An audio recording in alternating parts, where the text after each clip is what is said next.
Jaya Radha Madhava Kunja Bihari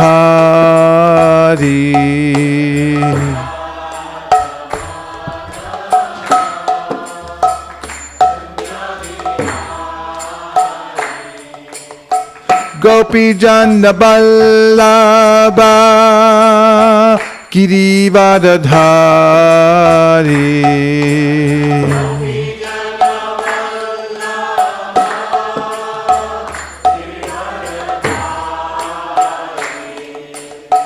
Gopi Jana Ballabha Girivardhari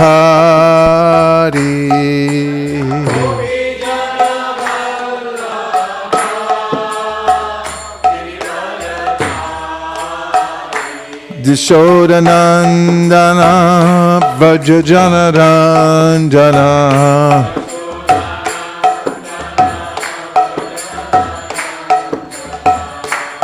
Dashodanandana Vajajanaranjana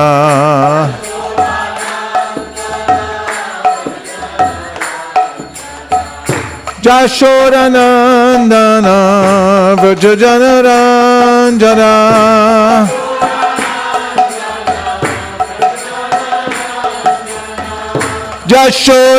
Jashodanandana Vajajanaranjana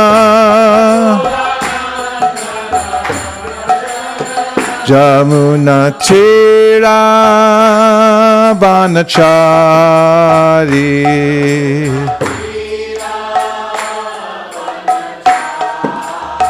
Jamuna Tira Vanachari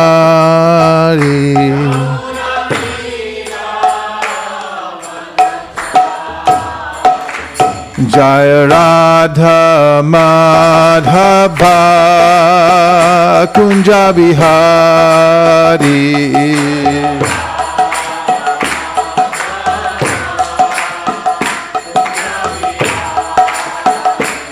Jaya Radha Madhava Kunja Bihari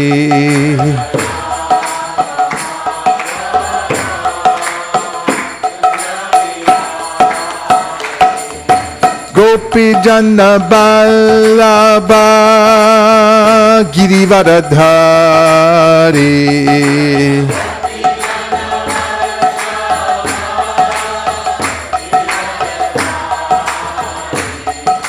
Gopi Jana Ballabha Girivardhari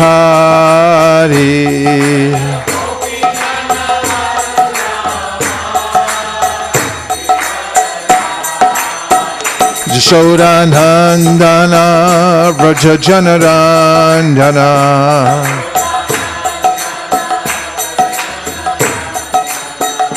Jashodanandana Vrajajanaranjana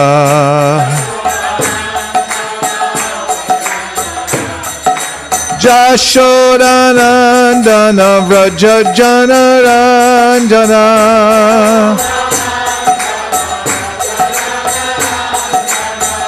Jashodanandana Vrajajanaranjana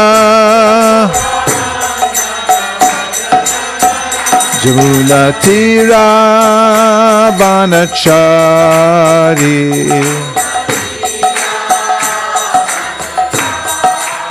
Jamuna Tira Vanachari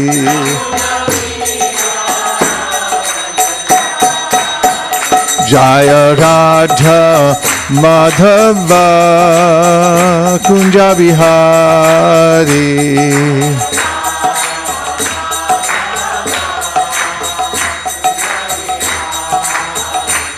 Jaya Radha Madhava Kunja Bihari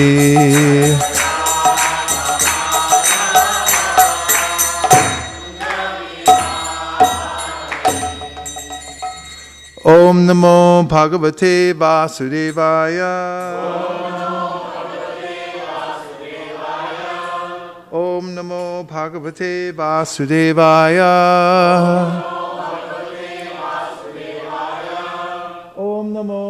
Bhagavate Vasudevaya.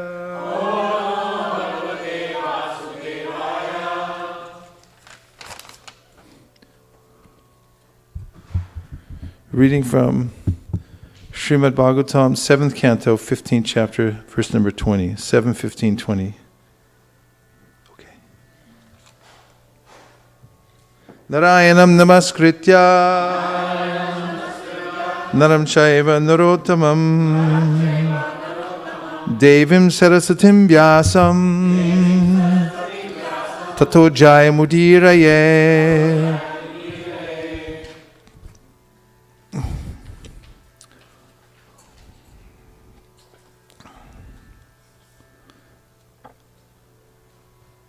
Kamasyantam hi shut tridbhyam. Kamasyantam hi shut tridbhyam. Kamasyantam hi shut tridbhyam. Krotasyaitat palodayat. Krodasyaitat palodayat. Jano yati na lobasya. Jano yati na lobasya. Jitva bhuktva dasho bhuvaha. Jitva bhuktva dasho bhuvaha. Kamasyantam hi shutridhyam. Krodasyaitat palodayat. Janoyati nalobasya. Chitva bhuktva dasho bhuvaha. Kamasya, of the desire for sense gratification, or the urgent needs of the body. Antam, end. He, indeed. Shutrabhyam, by one who is very hungry or thirsty. Krodasya, of anger. Etat, this. Pala udayat, by venting chastisement and its reaction. Janaha, a person. Yati, crosses over. Na, not. Lobasya, greed. Jitva, conquering. Bhuktva, enjoying. Dishaha, all directions. Bhuvaha, of the globe. Translation. The strong bodily desires and needs of a person, disturbed by hunger and thirst, are certainly satisfied when he eats. Similarly, if one becomes very angry, that anger is satisfied by chastisement and its reaction. But as for greed, even if a greedy person has conquered all the directions of the world, or has enjoyed everything in the world, still he will not be satisfied. Shall we say together? The strong bodily desires and needs of a person, disturbed by hunger and thirst, are certainly satisfied when he eats. Similarly, if one becomes very angry, that anger is satisfied by chastisement and its reaction. But as for greed, even if a greedy person has conquered all the directions of the world, or has enjoyed everything in the world, still he will not be satisfied. Purport by His Divine Grace, A.C. Bhaktivedanta Swami Prabhupada. Srila Prabhupada ki. In Bhagavad Gita 3:37, it is stated that lust, anger, and greed are the causes of the conditioned soul's bondage in this material world. Kama esha, krota esha, rajoguna samudbhavaha.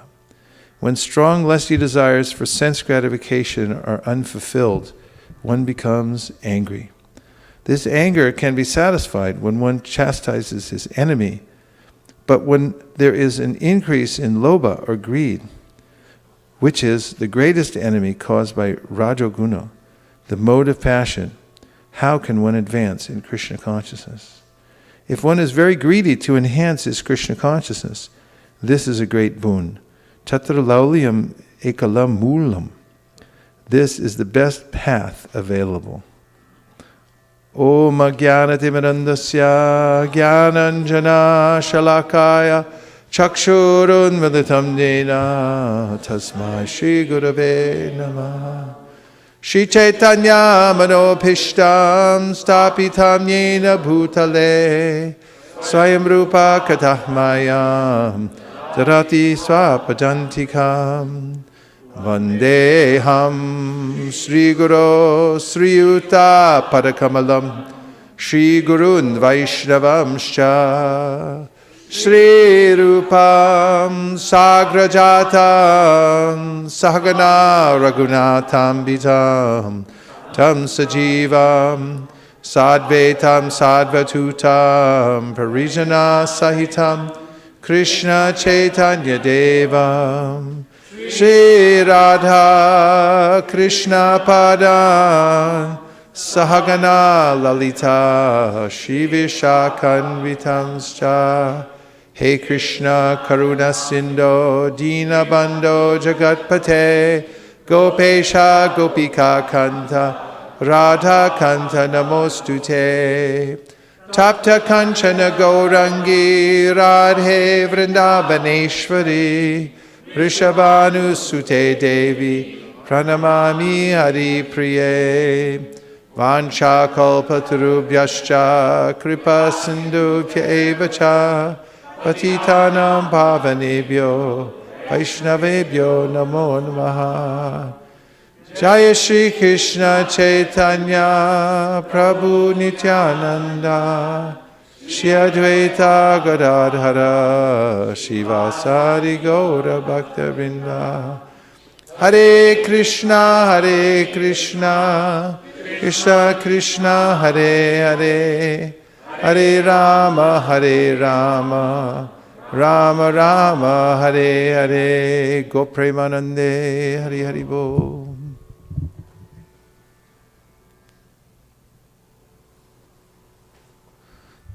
There's so many verses that give us the overview of what is troubling about the material world.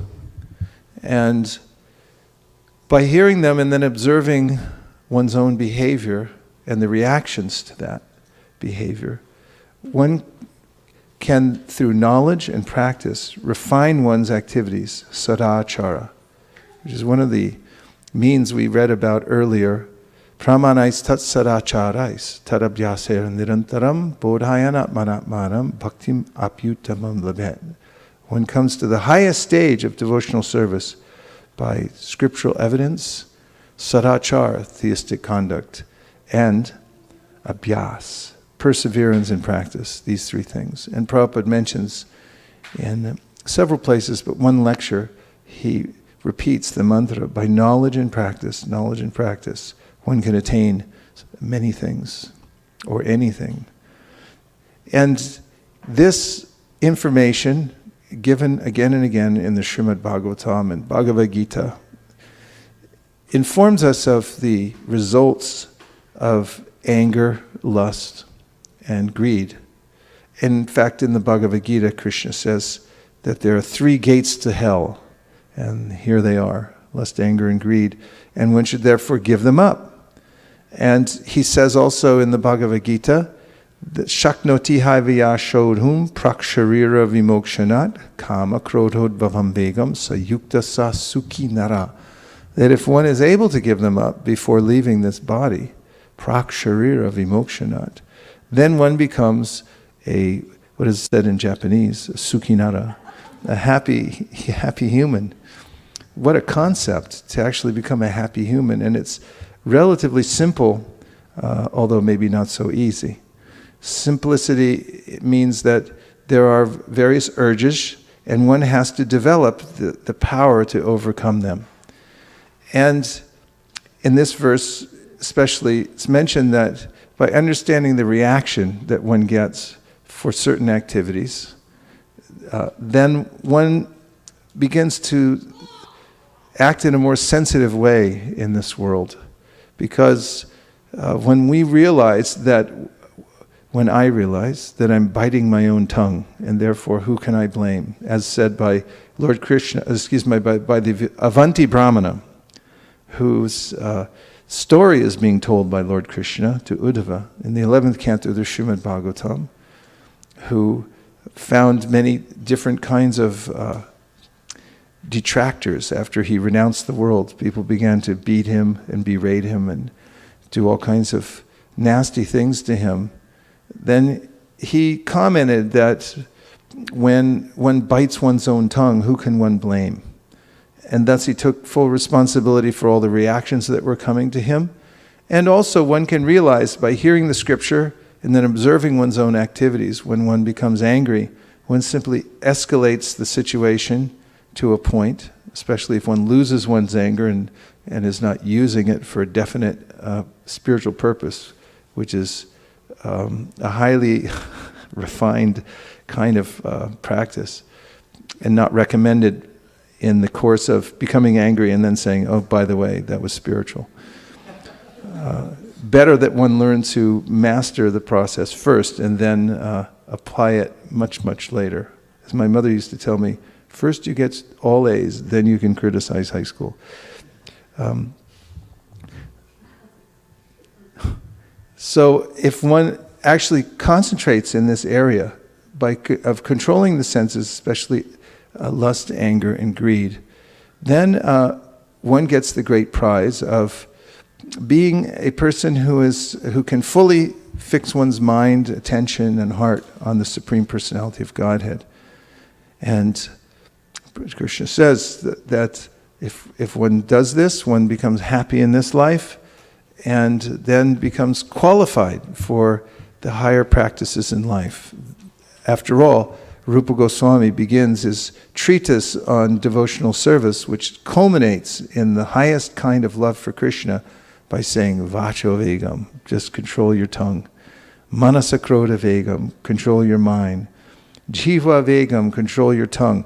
He goes on to describe the various pushings of the senses and says that if you can control these things, then you'll become the spiritual master of the world. You become Jagat Guru, because the senses are the rulers of this world. Everyone's controlled by the senses. Even people with a lot of money and power, they're overcome by their senses.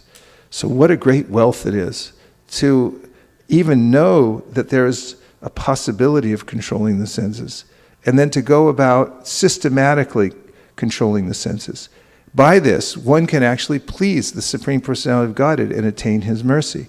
As Krishna says in the Bhagavad Gita, Raga Dvesha Vimuktaistu Vishayan Indrayaischaran Atmavashera Vateyatma Prasadam Arigachati.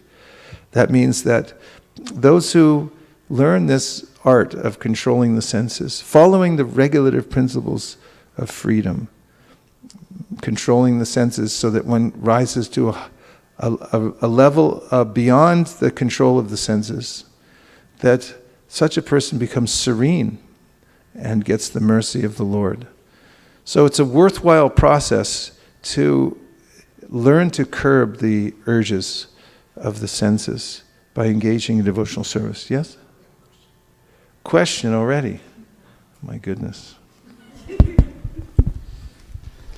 Maharaj, in order to control my language, then there is anger. Then anger is kept on building up inside, and if it's sustained for longer time, it disturbs you for a longer period of time. So if I have to say something out of whatever that situation is, if you cannot say, then you keep mum.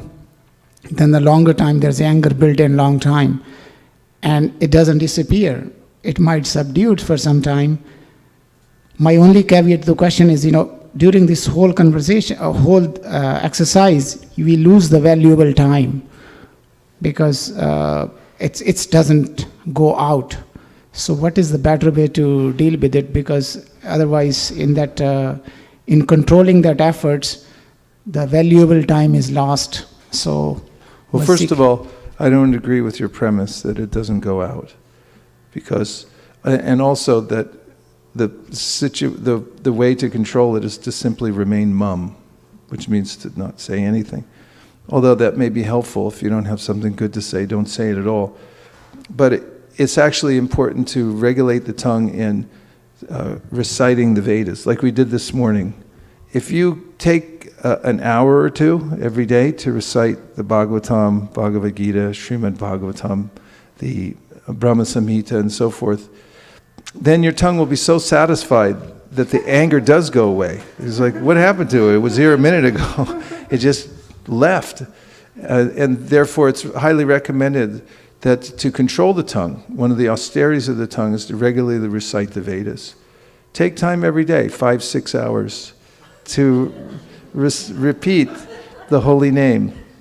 I heard a teacher the other day who was telling his students, it was on YouTube, he was a Sanskrit teacher, and he was saying, now you spend 6 hours a day, very soon you'll become expert. And I was thinking, you're darn right, 6 hours a day. So if someone's serious about controlling the urges of the senses, take this hearing and chanting seriously. And wasting time is something that one comes to realize as one gets a higher taste. This is one of the symptoms of an emotion, bhava, within the heart that Chaitanya Mahaprabhu says, avyarta kalatvam. One realizes, what a waste of time. I'm not going to get involved in this loop of anger because I know what's going to happen. I'm going to waste a lot of time.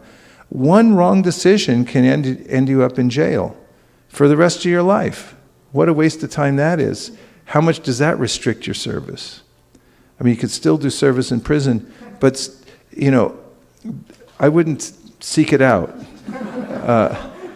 And there is a way that one becomes sensitized by knowledge and practice to the fact that if I make wrong moves in this world, I can waste a lot of time. So the devotees are very careful about how they move in the world, especially how they speak, how they give in to the urges of the senses, because there's a lot more behind that one can realize at first. It's just a simple urge, let me satisfy it, and then next thing you know, you're obligated somewhere, and you have to pay back. So, best is to get the knowledge ahead of time, inculcate into one's mind how rare the human form of life is, how short the time is, and who our enemies are. Krishna is saying, and Prabhupada's mentioning in the purport, Kama Esha, Krodha Esha, here's your enemy. Now, fight the war. So, be well prepared. And then you can move through life in such a way that you can cheat death before death cheats you. So, yes. I also just wanted to add, I observe Mukharvinda and I give him a lot of opportunities to be angry. But I've noticed that when he gets angry, he immediately starts reciting the verses, you know, like on the spot Shastra, like that kind of stuff. So, good solution. Which verses? Hare Krishna mantra? Hare Krishna, Krishna Krishna, Hare Hare. Hare Rama, Rama Rama, Hare Hare. So this should be our recourse. Kanka? I just wanted to share with you that because we're humans, this is what works for me. Like if I'm feeling really angry about something, then I'll go in my car by myself and just scream and ask Krishna to help me. And that seems to dissipate it because you get that out. You get that anger out, but you're doing it in a private way, or go out in the woods and, you know. So then you get it out of your system and you ask Krishna to help you. Thank you very much. Very helpful. So one more, and then I'm going to move on because I'm part way into this. Hare Krishna Maharaj, this is a question. You said by understanding the reactions, one start acting in more sensitive ways. So by understanding the reaction, then one starts acting in more sensitive ways. Yeah. If one has knowledge and practice, then one does. Yes, go ahead.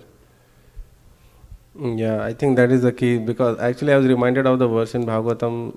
It says, Gyat Shrutabhyam Yat Papam, that verse, Jananapi. So even people who know the... What is the verse?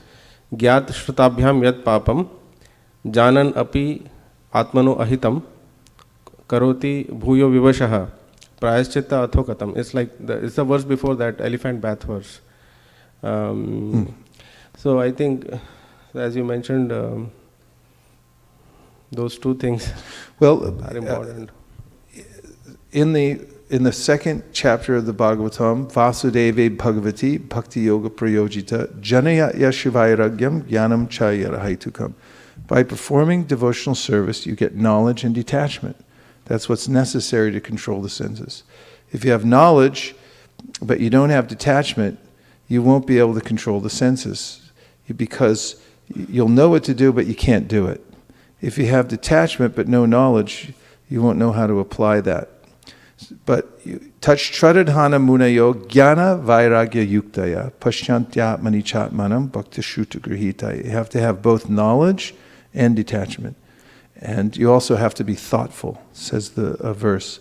And if you're fortified with these things, then you can easily move forward in the path of devotional service. So again, it's important to chant good rounds.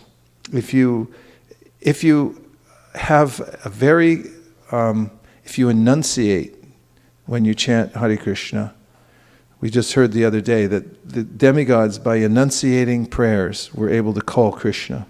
When there was trouble in the universe, they went to Brahma, and they followed Brahma to the shore of the Milk Ocean, and he enunciated these special prayers, especially the Purusha Sukta. And because he enunciated them, Krishna took notice, and he arrived. So if you enunciate your rounds, then Krishna will take notice, and he'll come to your rescue, and he'll fortify you so that you can overcome these enemies. We can't do it alone, but we have to do it with Krishna's help. So chanting good rounds and also reciting one chapter of Bhagavad Gita a day. Don't leave the house without chanting a chapter of Bhagavad Gita. It's foolhardy to try to face the world without finishing your japa, without finishing your chanting of Bhagavad Gita, which will fortify you, will protect you. When all the world is falling apart, you'll be calm and serene and know just what to do because of the fact that you enunciated your rounds and you chanted your one chapter of Bhagavad Gita. And there is no other remedy for the difficult situations in life except for the transcendental sound vibration. So, there's a very pointed instruction at the end of this chapter in which Prabhupada writes, if one is very greedy to enhance his Krishna consciousness, this is a great boon. What's a great boon? If one is very greedy to enhance his Krishna consciousness. Just think about that. Can Krishna consciousness be enhanced? You can enhance it, right? And if you become greedy to enhance your Krishna consciousness, this is a great what? Boon. You want a great boon in your life? Yes. Everyone wants it. Give blessings. Everyone wants blessings. This is the blessing, to become greedy to enhance your Krishna consciousness in your life. So then Prabhupada finishes by saying, Tatra lalyam ekalambulam. This is the best path available. What's the best path available? Tatra lalyam ekamulyam. The root cause, which is to become greedy to enhance your Krishna consciousness. That's allowed, that kind of greed. And so Krishna consciousness does not leave you bereft of an outlet. The real outlet is to use that same greed that we know of in the material world, but to transfer that to one's Krishna consciousness. Keshvari came all the way from the kitchen. We can tell from her cap. And no, leave it on. It's a sign. It's a warrior.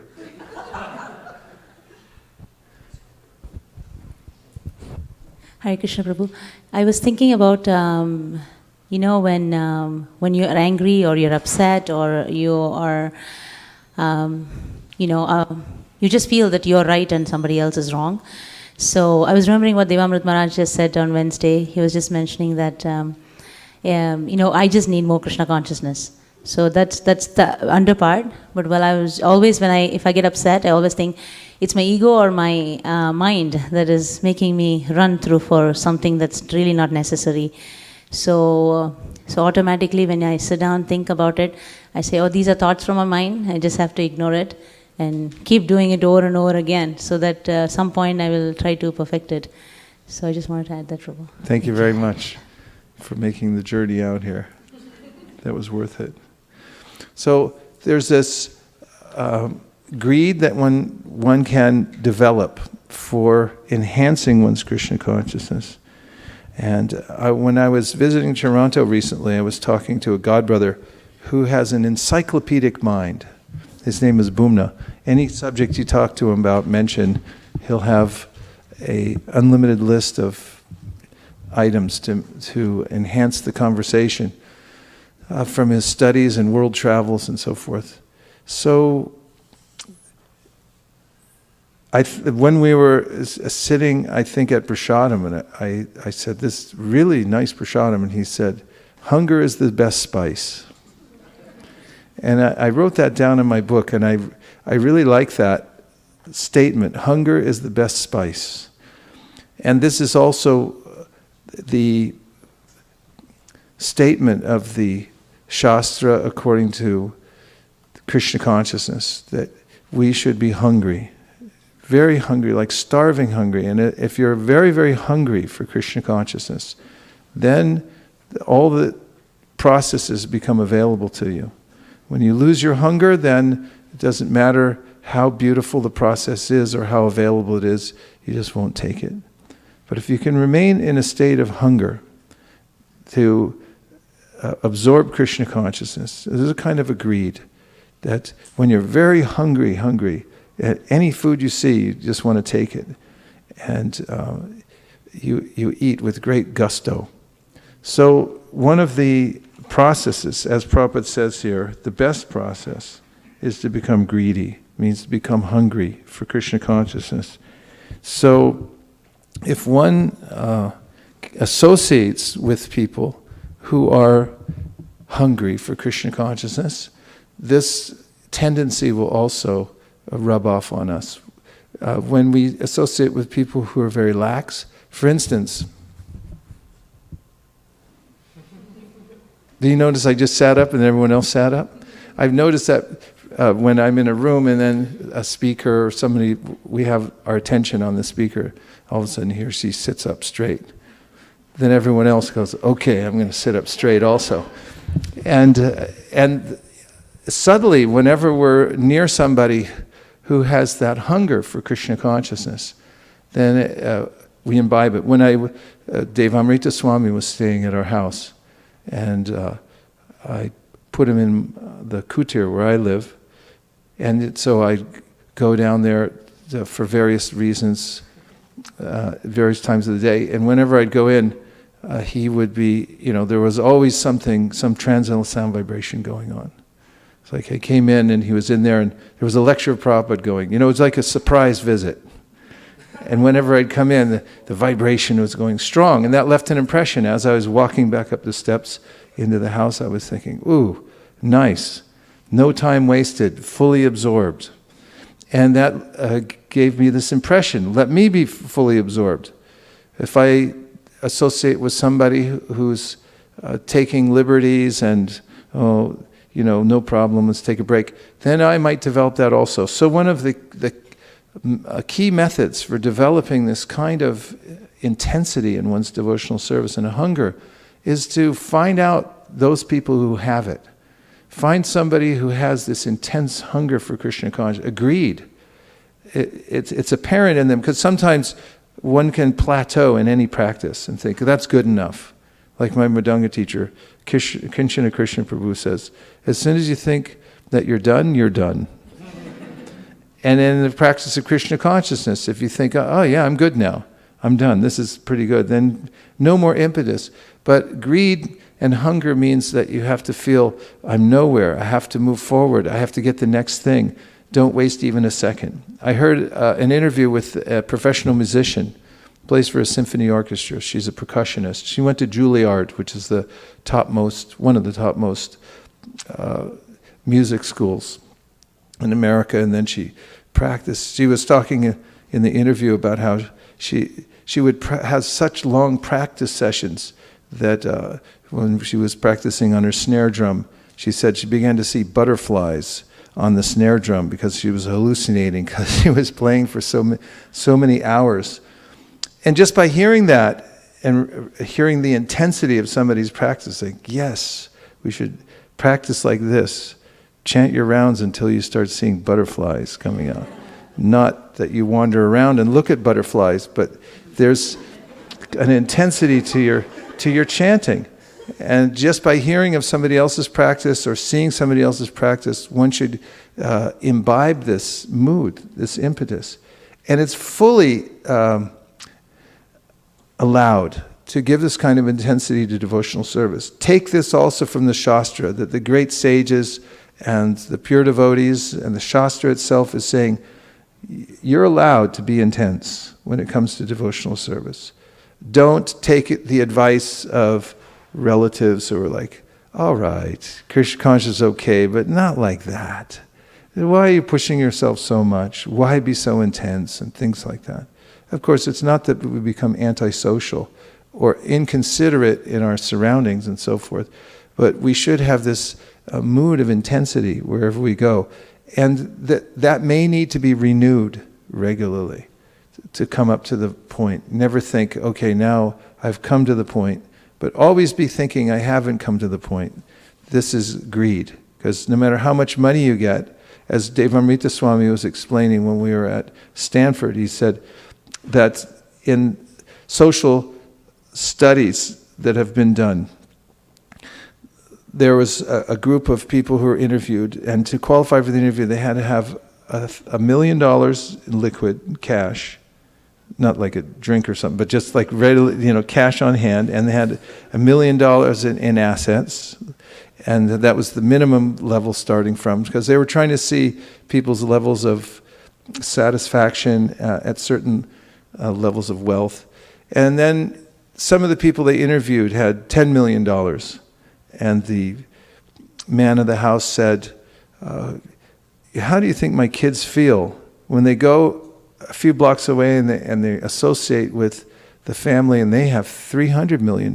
Think how demoralized that they feel, my children. And he was just explaining that one of the symptoms of greed is that at every level one thinks it's not enough.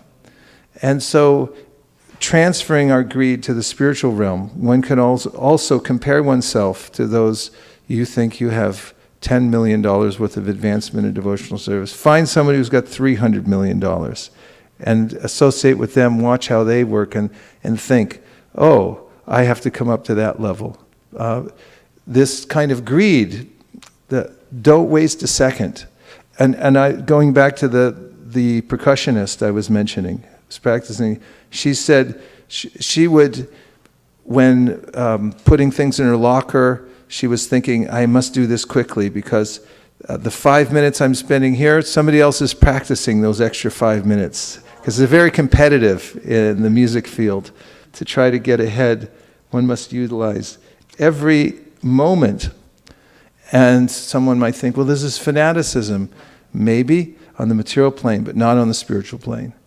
Avyarta kalatvam. This is a symptom of bhava, that I won't waste a second. How can I get an edge? How can I do things more quickly, more efficiently in my material life so that I can transfer it over? Because there's a race for time. There's no time. I have to hurry up. I don't want to waste it every second. So become greedy. This statement, become hungry and humble, or hungry and foolish. Remain hungry and foolish. So first thing is to develop this hunger for Krishna consciousness, lulium, greed, intensity. And the second is recommended that one should remain foolish. And it doesn't mean to act like a fool. It doesn't mean to be to do one's service in a poor manner.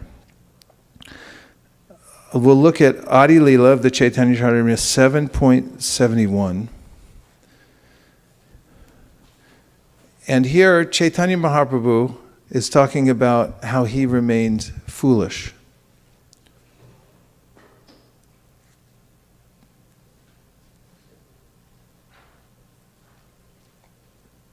Prabhu kahe, Shuna Sripad ihara karano, Guru more mukko deki korila shashano. The Lord said, Sri Chaitanya Mahaprabhu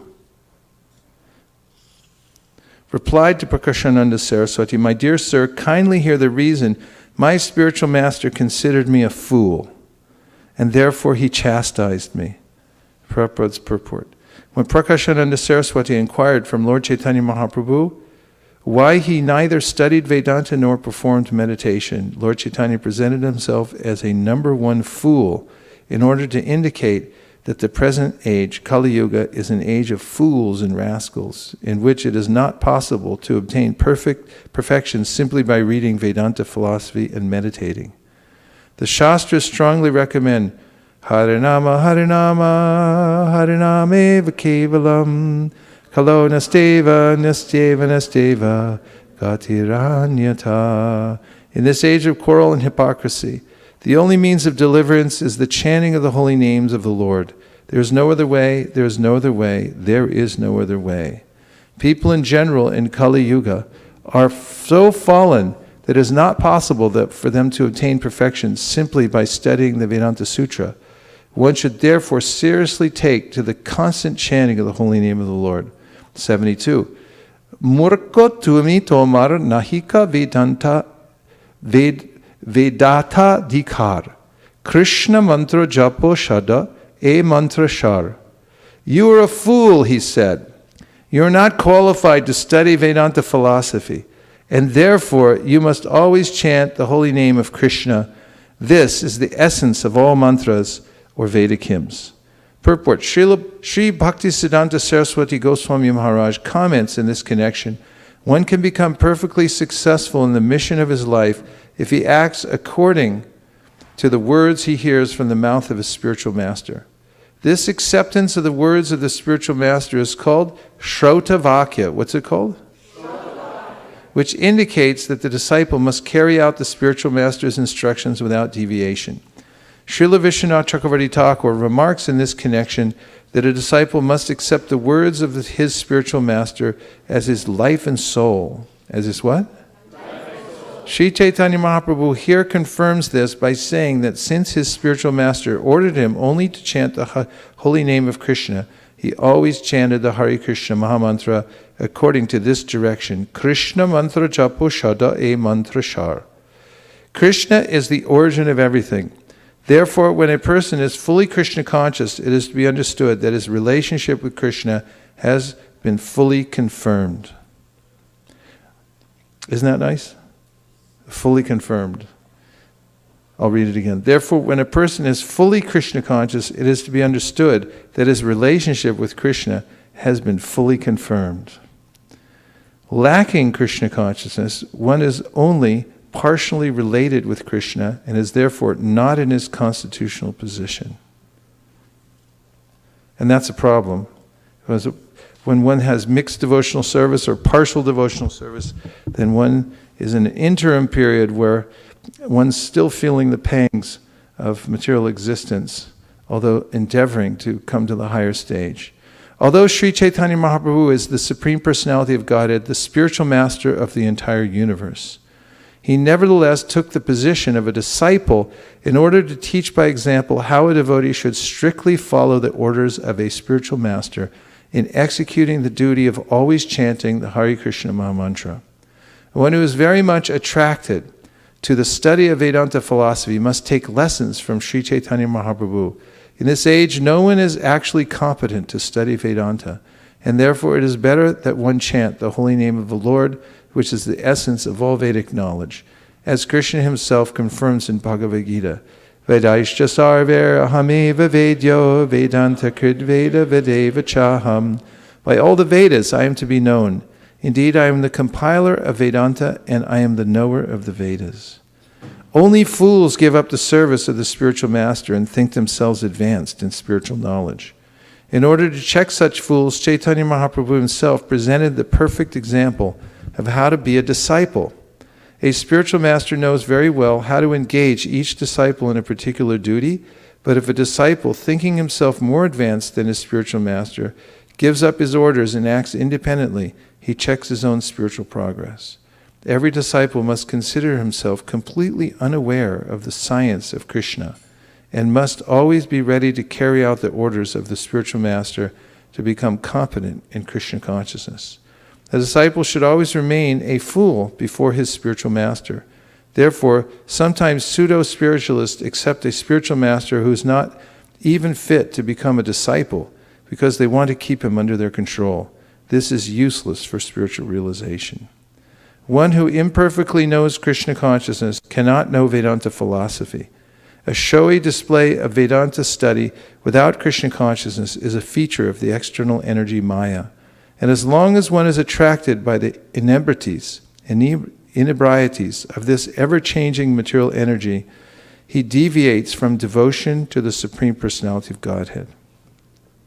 An actual follower of Vedanta philosophy is a devotee of Lord Krishna, who is the greatest of the great and maintainer of the entire universe. Unless one surpasses the field of activities in service to the limited, one cannot reach the unlimited. Unless one surpasses the field of activities in service to the limited, one cannot reach the unlimited. Knowledge of the unlimited is actually Brahmagyan, actual Brahmagyan, or knowledge of the Supreme. Those who are addicted to fruitive activities and speculative knowledge cannot understand the value of the holy name of Lord Krishna, which is always completely pure, eternally liberated, and full of spiritual bliss. One who has taken shelter of the holy name of the Lord, which is identical with the Lord, does not have to study Vedanta philosophy, for he has already completed all such study. One who is unfit to chant the holy name of Krishna, but thinks that the holy name is different from Krishna, and thus takes shelter of Vedanta study in order to understand him, must be considered a number one fool, as confirmed by Chaitanya Mahaprabhu by his personal behavior, and philosophical speculators who want to make Vedanta philosophy an academic career are also considered to be within the material energy.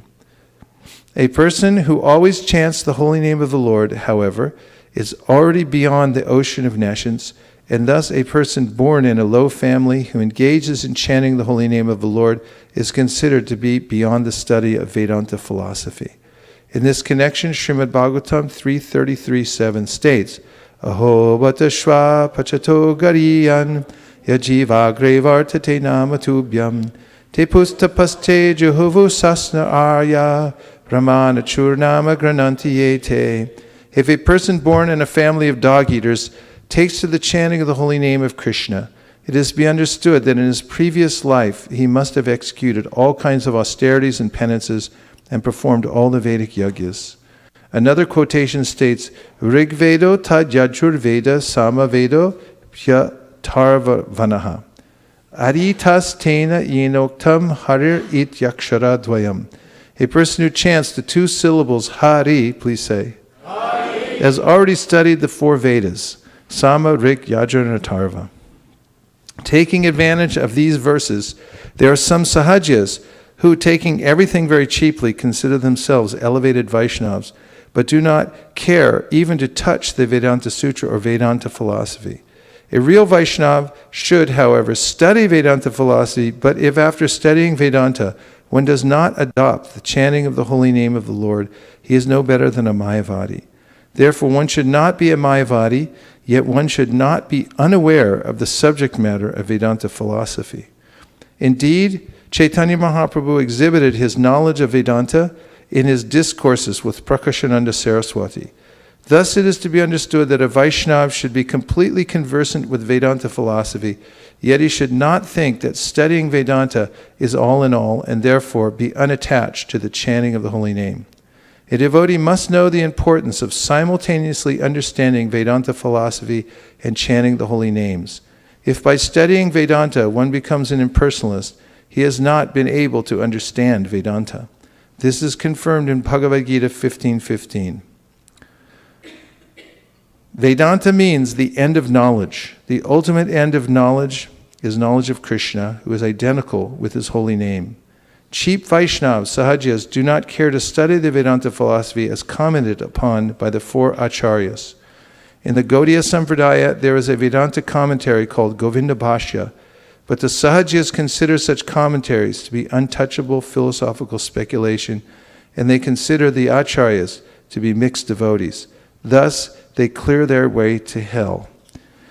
And the word murka, meaning fool, is important in the practice of devotional service. Not only should one be hungry, but one should keep oneself foolish. And that means to consider that I'm a beginner. And therefore, I take very seriously what I get from my spiritual master. And I don't try to second guess what the spiritual master is saying, but I clarify it. And I take it as my life and soul and keep on the simple path without speculating. And just by following very carefully, as Prabhupada acclaimed, any of my success that has come miraculously has been a result of my carefully following the order of my spiritual master. In fact, sometimes he said, I simply follow blindly what he has told me, and I do not know what the result is. Not to be overly intelligent, but simply accept as if I don't know anything, the process. There's a way in which when Rupa and Sanatan Goswami, who are highly learned, came to Chaitanya Mahaprabhu, they claimed themselves to be the most fallen and bereft of any knowledge, saying, I don't even know who I am. Please tell me, starting from that position. This means to keep oneself murka or foolish. And I'm going to run one more verse in purport, because they go in a series. Next is 73. Krishna mantra hoy haite habe, Shankshara mochana, Krishna nam hoite pabe, Krishnera charano. Simply by chanting the holy name of Krishna, one can obtain freedom from material existence. Indeed, simply by chanting the Hare Krishna mantra, one will be able to see the lotus feet of the Lord. Purport in his Anubhashya, Sri Bhaktisiddhanta Saraswati Goswami says that the actual effect that will be visible as soon as one achieves transcendental knowledge is that he will immediately become free from the clutches of Maya and fully engage in the service of the Lord. Unless one serves the Supreme Personality of Godhead Mukunda, one cannot become free from fruitive activities under the external energy. However, when one chants the holy name of the Lord offenselessly, one can realize a transcendental position that is completely aloof from the material conception of life. Rendering service to the Lord, a devotee relates to the Supreme Personality of Godhead in one of 5 relationships, namely Shanta, Dasya, Sakya, Vatsalya, and Madhurya. And thus he relishes transcendental bliss in that relationship. Such a relationship certainly transcends the body and mind. When one realizes that the holy name of the Lord is identical with the Supreme Person, he becomes completely eligible to chant the holy name of the Lord. Such an ecstatic chanter and dancer must be considered to have a direct relationship with the Lord. Before I go much further, I just want to take a few reflections. Though 2 points to take away are that one should develop a hunger or a greed for devotional service.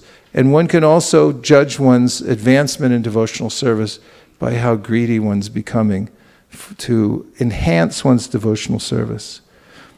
And the second is that one should remain a fool before one's superiors in Krishna consciousness, especially the spiritual master, and consider oneself a beginner, open to all suggestion, and taking in that suggestion with heart and soul, holding on to it, even if it doesn't seem to be intellectually perfect. At first, one should embrace it and take it to advance in devotional service. And now a few reflections.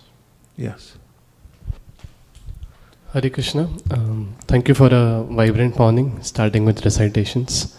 You mentioned in the beginning that simplicity means... That could be the name of a newsletter, The Vibrant Volley. Okay, go ahead. Simplicity means developing the power to overcome various urges we might have, including the 3 gates to hell: lust, anger, and greed. Also, you mentioned that one should try to always think, how can I enhance my Krishna consciousness? And it's good to know we have all read the Vedas, because we can chant the 2 syllables, Hari. Yeah, and one can be internally aware of one's own ability to overcome the influence of the urges of the senses. Since Rupa Goswami begins with this, Vacho Vegam, Manasa Krodha Vegam, this is one way to internally cultivate Krishna consciousness, is to observe oneself. Because after all, we have to live with ourselves. And no one else is responsible for our success or failure, ultimately. As Prabhupada mentions in a famous purport, when you learn to fly an airplane, eventually you have to fly solo. And so it helps if one is self-observant and see and honest with oneself, to what level am I able to apply these principles? How much spiritual strength am I getting? And it's good to experiment also and see what the difference is if you enhance your hearing and chanting. Try it and see. If you increase your hearing and chanting, the intensity of your rounds, means how much attention you're giving, how much you enunciate. And if you increase your reading and hearing during the day, just make a notation of what difference it makes internally in your ability to face the world without being overcome by the various enemies like lust, anger, and greed. And this can be greatly encouraging, because you see, oh, there's a direct relationship. If I take my medicine, then I actually have the strength. Sometimes people who have mental disorders are given medicine. They say, if you take this, then you'll feel balanced. The problem is they don't take it. And then there's this cycle of them becoming ill again. And in the way that Chaitanya Mahaprabhu expresses through Bhaktivinoda Thakur, Anechya Shodhi Maya Nashi Parolagi. Harinama Mahamantra Lao Tumi Magi. He said, this I brought the medicine. You should really be begging for this, he says. You should be begging to take this medicine, and then you'll be cured, and you'll know it for yourself. Yes.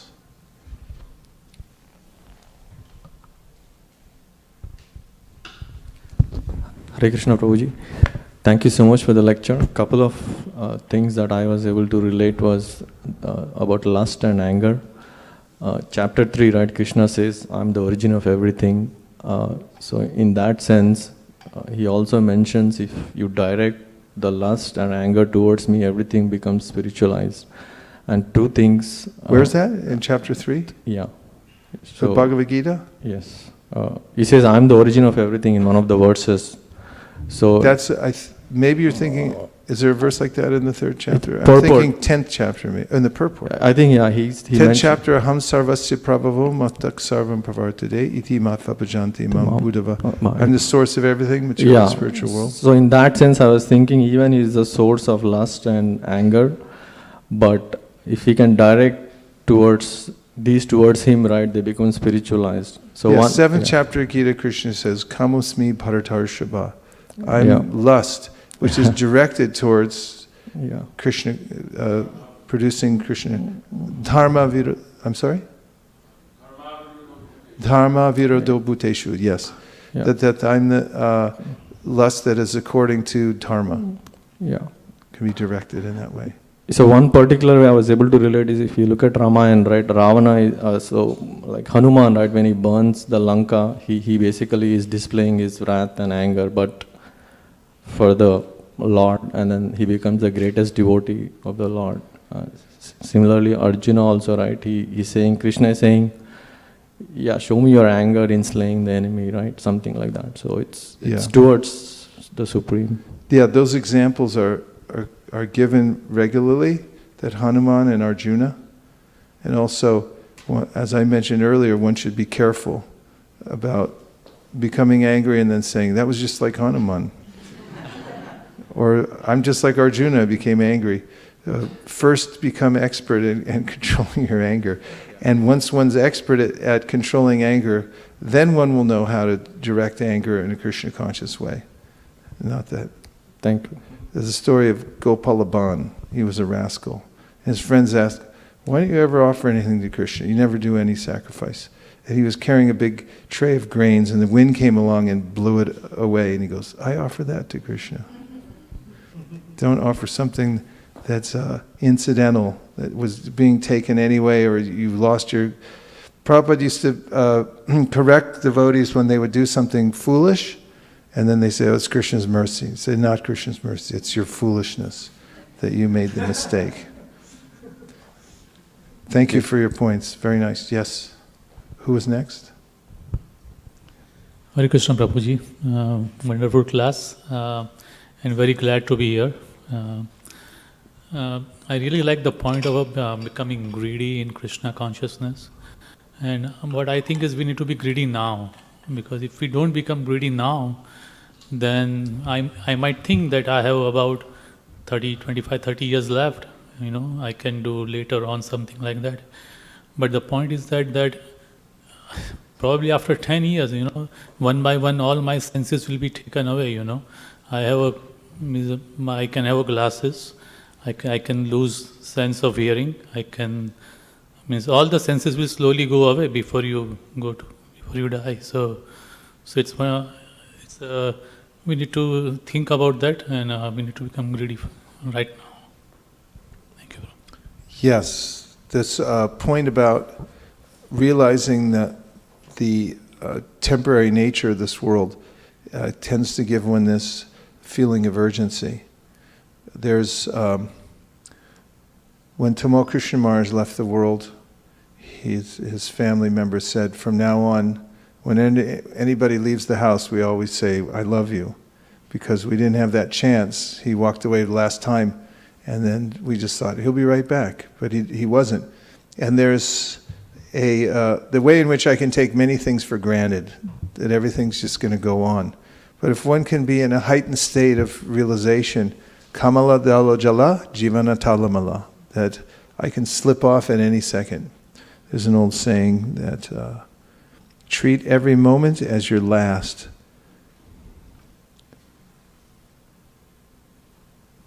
And treat every moment as your last, or see every day as your last opportunity.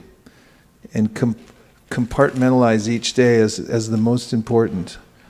And if you can do that without becoming pathological or something, keep it contained, but keep that awareness alive so that you can have that intensity in devotional service. It's not artificial, it's actually a fact. Yes. Aditya. Thank you, Maharaj, for the wonderful class. I like the point when you said that hunger is the best spice, and the way to so this lolium greed one needs to develop within himself to advance in Krishna consciousness. And he also mentioned the way to attain that is to find out those who have that greed and to associate with them. Yes, thank you very much. Let's look at Adi Lila 883.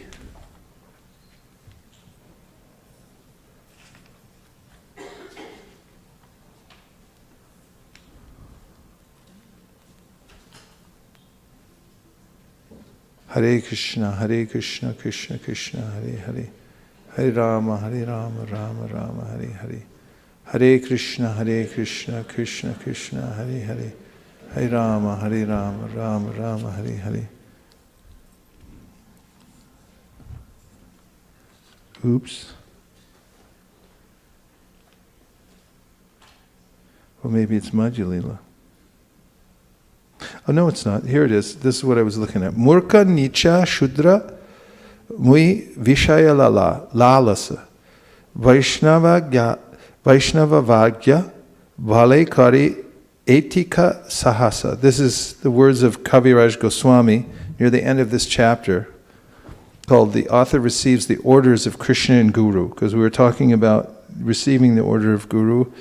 I am foolish, low-born, and insignificant, and I always desire material enjoyment. Yet by the order of the Vaishnavas, I am greatly enthusiastic to write this transcendental literature. So he mentions himself as being foolish, very low-born, very insignificant, and always desiring material enjoyment. What are the four things? Foolish. So someone asks you today, how are you doing? You'll say, foolish, low-born, insignificant. Keeping that in mind, one's helpless condition, as do the great acharyas, one can feel this kind of hunger for devotional service and necessity. There's a way in which if one feels starved and the mercy of Krishna is necessary to maintain one's life, then one can very quickly advance in devotional service. Yes. Thank you, Maharaj, for the super excellent class. There is filled with so many instructions, and one of the main thing that you focus how the sense control is the great wealth, and also one of the practical examples you given this reciting the Vedas, and that is that I like. And the second point about the holy name in the last purport is so many places is mentioned holy name is identical with Krishna, and is to develop that realizations is a great success in the life. And last thing I wanted to tell about the association, you were mentioning how the greedy we develop association. So we are in the Bhakti Vaibhav classes, and then we have the best homeworks after each class, and somehow I'm very lazy and I don't do, and I try to do, but it was like very irregular. But I see Shraddha Mataji says, you're supposed to say, I'm very foolish. I'm full, I am insignificant, I am low-born, and I'm always desiring material association. So I see that Shraddha Mataji, after each class, she decided she makes sure that even she gets 5 minutes, she will complete the homework and make sure that before the next class is done. So after that, I get little bit inspiration. Okay, she is so busy and she is able to do, why not I can do? So that's association's effects I was telling. Yeah, that's why we have this Sangha. Thank you very much. 5 points you made. Maharaj, that's called greed. Two key takeaways for me from today's class is no one is responsible for your failure or success. I think this is the key. And then, of course, the bigger one, which is do not waste even a second. I need to meditate more and more on that part. Thank you. Yeah, thank you very much. Yes. I like the point, like, if you don't have anything good to say, you should not say it at all, because sometimes in the spur of moment we say something and then we repent later on that why did we say that, and we go back and say sorry, and then we like waste our time in all that process. So it's better not to say and remain calm in that moment. Words of wisdom. Thank you very much. That was very helpful. Just it's such a simple thing, but it can make such a huge difference in the result of one's life. Thank you. Thank you, Maharaj, for the class today. For me, my take-home point was no matter what, we have to chant intensely, and even if you're busy or whatever happens, just have to chant. So that's my take-home point. Yeah, we have to keep our priorities straight. It's one of the most important aspects of advancing over a long period of time, is make sure your daily priorities are in order. Because if you start to skip out on your daily priorities, then it adds up into a week, then a month, and a year, and you can really lose a lot of time. But if you just keep your priorities straight and do your basics every day to make sure that you're keeping the most important things first, which are good rounds and hearing from Bhagavad Gita and Srimad Bhagavatam. You have to have that to fortify yourself, otherwise we're no match for the material energy. And if you feel yourself unsatisfied or tempted by material enjoyment, then try increasing your intensity. Chant more, chant with more attention, and read more. Just increase it. Take more medicine. And you'll see that actually it works. Enechi ashaudi maya nashi bharulagi. Mahaprabhu says, I brought you the medicine. So I'm not taking enough. I'm not taking it regularly enough. Thank you. Yes? Because we were talking about sense control, so I was remembering one verse you quote often here. Bhukti mukti, what is Siddhikami Sakole Asanto, Krishna Bhakto Nishkam Atoiba Shanto. So I just remembered because you usually say that, the devotees, they don't have any desires and so they are peaceful. It's such an interesting formula, isn't it? That if you surrender to Krishna and you make his agenda your agenda, rather than thinking, I have to get something for myself, bhukti, material enjoyment, but you just leave it to Krishna and say, Krishna, I'm just your part and parcel, therefore whatever kind of facility you give me for sense enjoyment, I'll accept that because I am only interested in your service, and whatever facility you give me for your service, I'll use that. And whatever way you'll reveal yourself, I'll simply stick to the path of bhakti. I won't try for independently to understand you, but I'll simply serve you and do what the Goswamis and the great acharyas have recommended. And if one gives oneself to that internally and practices in that way, then one becomes the most wealthy person and becomes fully satisfied. But anyone else who's trying independently to enjoy themselves in the material world or to try to discover the absolute truth through speculation becomes agitated one way or the other. So it's the great secret of life to surrender to Krishna. And that is a full-time occupation. If one takes that as one's full-time occupation, then in all the aspects of my life, I'll figure out ways to surrender to Krishna by accepting those things that are favorable, rejecting things that are unfavorable. What an exciting day, the day you actually reject something that's unfavorable. You eliminate it from your life. That thing's unfavorable and it's been hanging around for a long time, and you finally get the strength by hearing and chanting and good association to say, you're out. And then you can dance. You can do a Bollywood dance if you like. Because you're so happy. I mean, that's great wealth. It's actually, you become jubilant because you kicked out a material desire. It's no more, you can't stay in my house.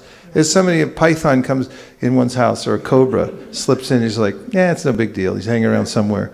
No, you turn over every couch and look everywhere. It's like, you can't stay here. I know you're a living entity, but please go out. So similarly, if I allow any material desires to stay in my heart, I know they're there and I let them hang out. And it's another thing to be overwhelmed and think, like, how am I going to do it? But it can be done, and that's what's the process of bhakti is so powerful. They say, I'm overwhelmed, I don't know how to do it, but at least put it in Krishna's hands and say, I want to do it. I want to remove these things. Then a Krishna bhakti, what is it? Sakali. Krishna Bhakta Nishkam. Yeah, Krishna Bhakta Nishkam. Sakali, no. Atayava Shanta, Bhukti Mukti Siddhikami, Shakali or Shanto. That only the Krishna Bhakta is completely peaceful because he or she has this mood of just surrender to Krishna, leave it in Krishna's hands, and everybody else is not peaceful. So if there's a feeling of unrest in one's heart, one can look to this verse and see, why aren't I peaceful? It's because I'm not actively involved in the surrender process. Anything else? Yes. Oh, yes.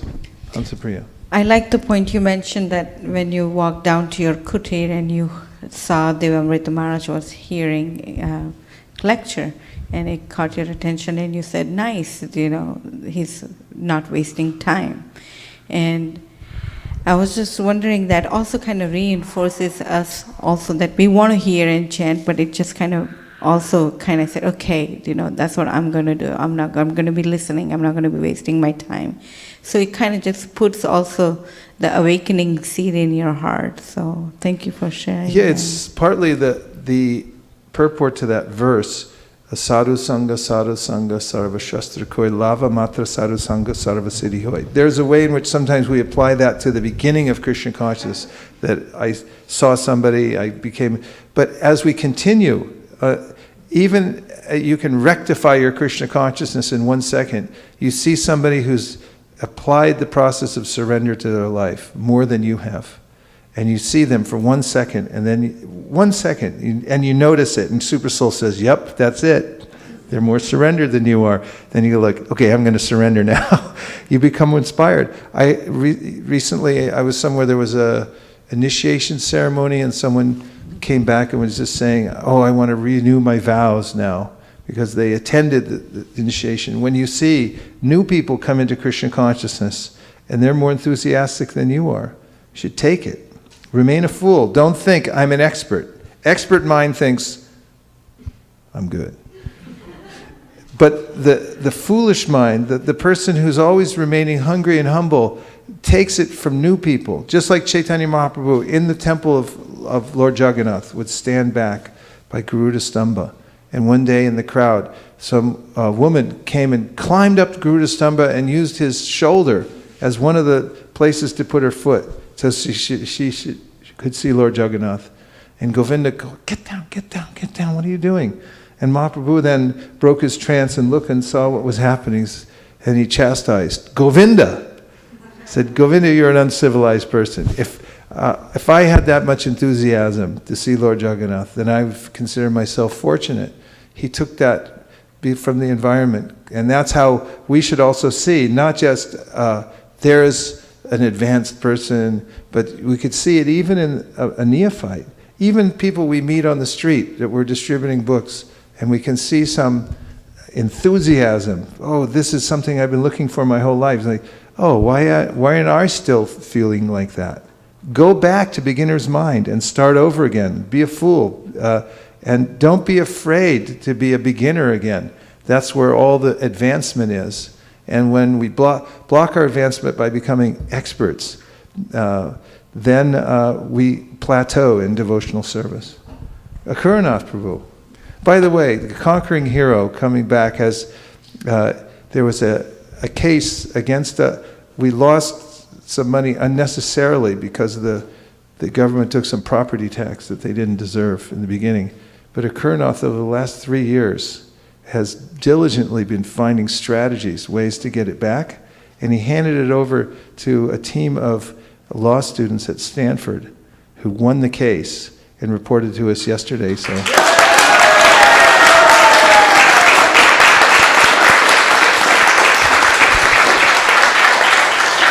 Hare Krishna. You're looking at a winner back there. All credit goes to the students at Stanford and their supervisor, Jim Sunny. I'm foolish, insignificant. Yes, and always desiring material enjoyment. I liked the description of how the demigods, to communicate with Krishna, they went to Lord Brahma and he enunciated prayers, and also that Lord Chaitanya said that by the effect of chanting Hare Krishna is that we will directly see the lotus feet of Krishna. Yeah, that's just so relatable. Someone said that in a class the other day. I think it was in Toronto. Said that was very relatable, that point. And it has to be relatable. If we can find relatable points and we say, yes, the demigods did it, it's a simple thing. It's very simple. That's part of the message in this, that take the simple thing and apply it strictly. Yes? Sorry, I'm just taking because it's a simple point. This is sheer greed here. I'm just sharing this simple point because it goes with what we talk about, being humble and hungry. And I'm shy to say this, but I get so much this from one of the devotees that I'm staying with. Her name is Nadia, and she has a good friend, Victoria. And they're so humble and so hungry. They don't have anything. They have very little. But they give everything out to go get the Devotees Association, to reach out to the people in the community, bring them prasadam, bring them a garlands, bring them a nice quality prasadam. Even though they don't have the car, they go in the bikes and they walk groceries, carries around, and they do it. And I just wanted to share with the community that those simple things are around us also. So we're very fortunate to have that, the community around Yeah, us. it's such a nice point. I was thinking also about how there's a phenomena in America where immigrants come to America with not the same kind of educational background and things, but they make big success, like in business, because they come in hungry and humble. Whereas somebody else, they lose that edge. The edge is being hungry and humble, and oftentimes people have been around in America and they have a sense of entitlement. They think, oh, who are these immigrants making so much money and everything like that? It's like, well, try a little harder. There's this edge that people get when they sense that they have a great opportunity, and they'll do anything they can. So we're lucky to have an influx of these devotees who come in with this intense desire. We can learn from them every day. Yes? Hare Krishna Maharaj. My takeaway point is actually a graph that you mentioned. We got a graph out of it. So, to understand how advanced we become in Krishna conscious, we have to measure how greedy we are becoming. And I really like that. Can we see the graph? So how does it go? Oh, is this a line that goes up like that? The X and Y axis?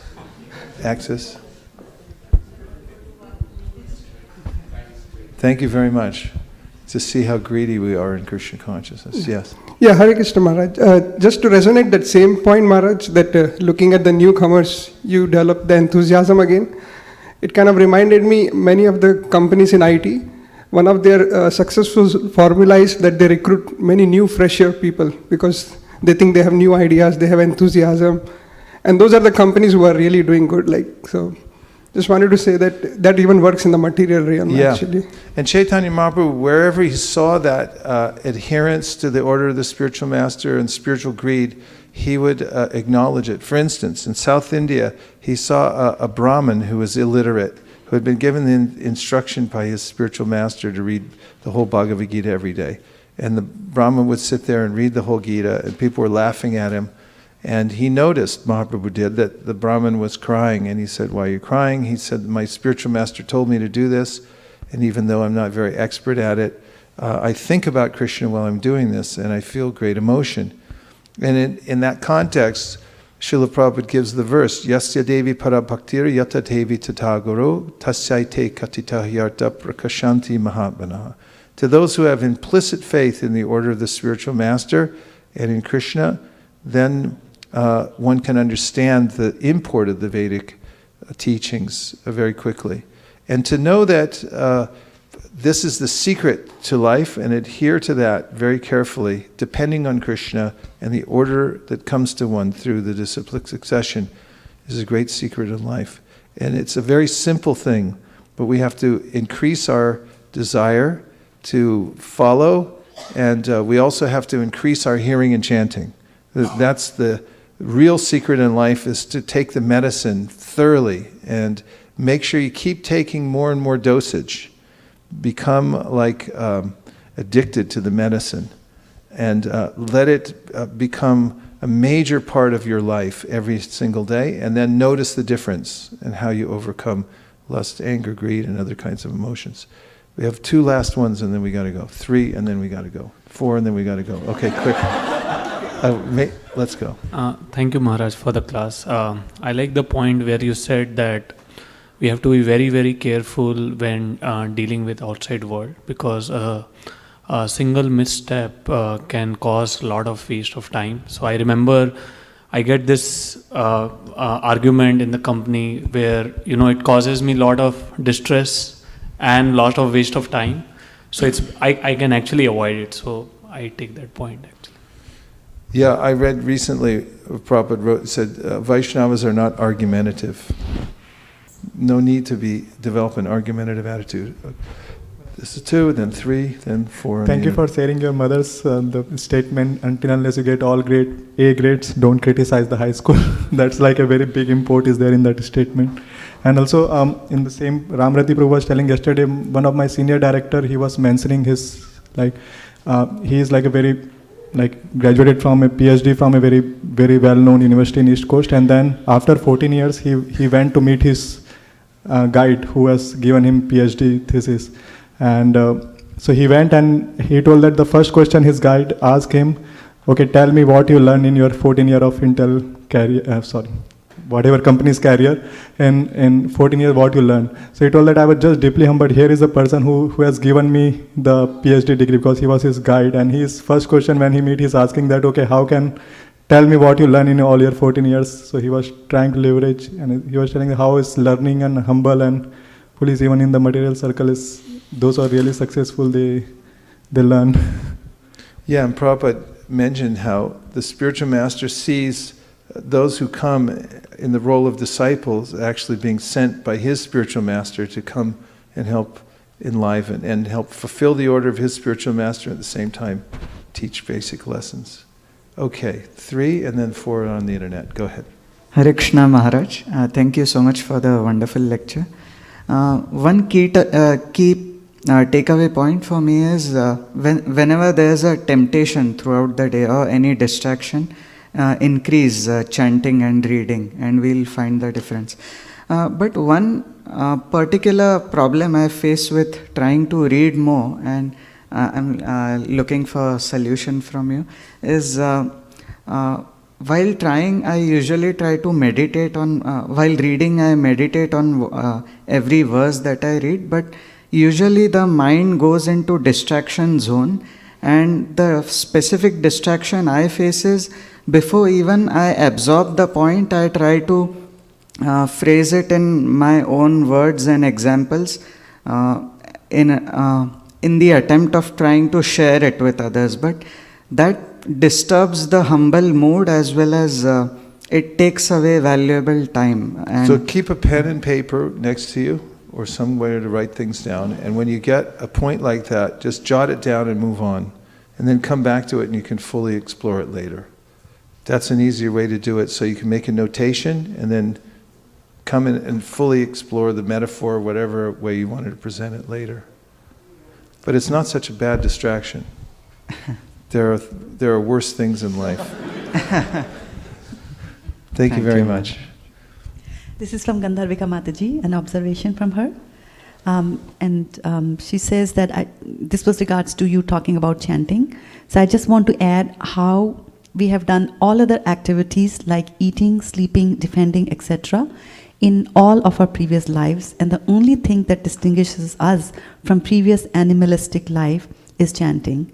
And so focusing on the activity as topmost priority help us to end the endless cycles of suffering.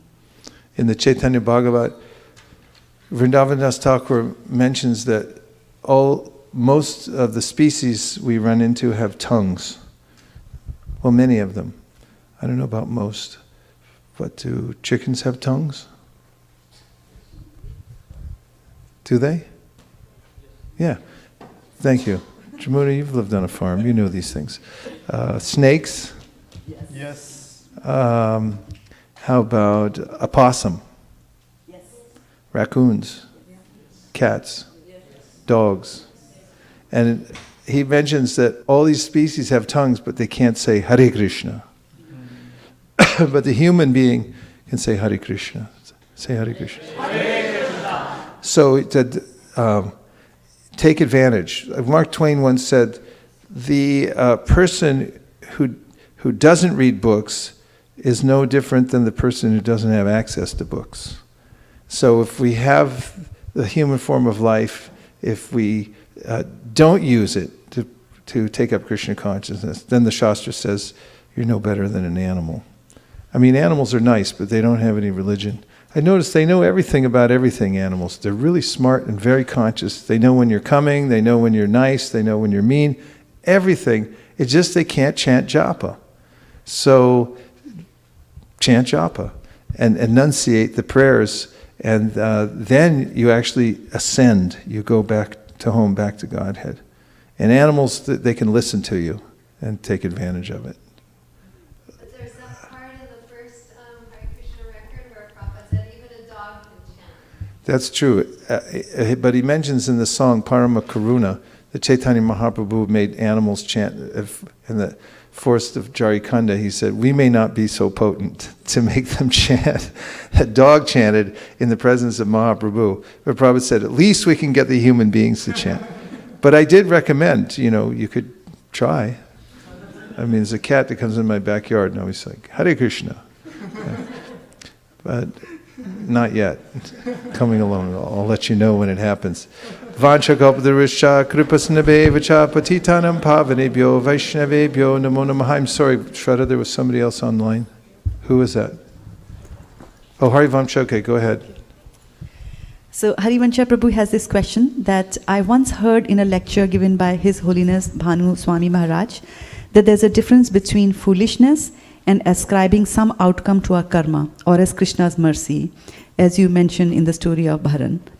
For example, I've been warned not to enter an epidemic-ridden place. Still, if I go and fall sick, I think it is my foolishness, not karma or Krishna's mercy. Can you please elaborate on this?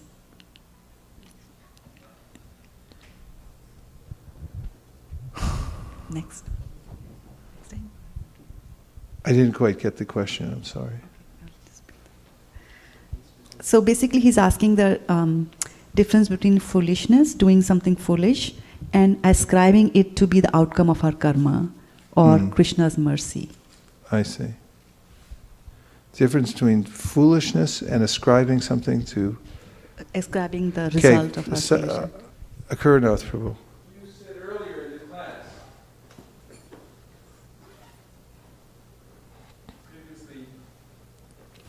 previously today you mentioned that sometimes devotees, something would happen and they would say, oh, it's Krishna's mercy, and Srila Prabhupada would say, no, it's your foolishness. So I think this question is similar, that sometimes something bad happens to us and we think, oh, this is Krishna's arrangement to make us better devotees or something like that. But it's really because we weren't actually applying our intelligence to do our service correctly. Yeah, well, Chaitanya Mahaprabhu says that the devotee considers himself less and less qualified, where he's actually becoming more and more qualified. And there is a distinction made in the Srimad Bhagavatam that when adversities come into one's life, that one should, when they become very heavy, one should not try to correct them, because one should understand that they're destiny. That destiny is the way Krishna is speaking to us. And one has to be able to have a fine enough intelligence to understand when one's made a mistake practically, so one can correct it.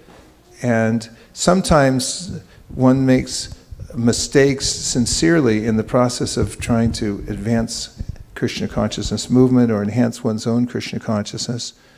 And because it's done sincerely, that there's no fault, and one simply has to move on. There's instances in the early days of the Krishna consciousness movement, what to speak of early days, middle days, late days, the devotees have made mistakes in different ways. Prabhupada, however, would oftentimes say, what's done is done, now move on, and not take it very seriously. The devotees have to be able to distinguish, was I being whimsical when I did this? Because then one can take it to heart that I was inattentive, I was whimsical, I did something that wasn't sincere, and therefore I made a mistake. Compared to, I was trying to follow very strictly, but I did the wrong thing, I made a mistake, and that's different. So one has to observe one's own internal motives when practicing.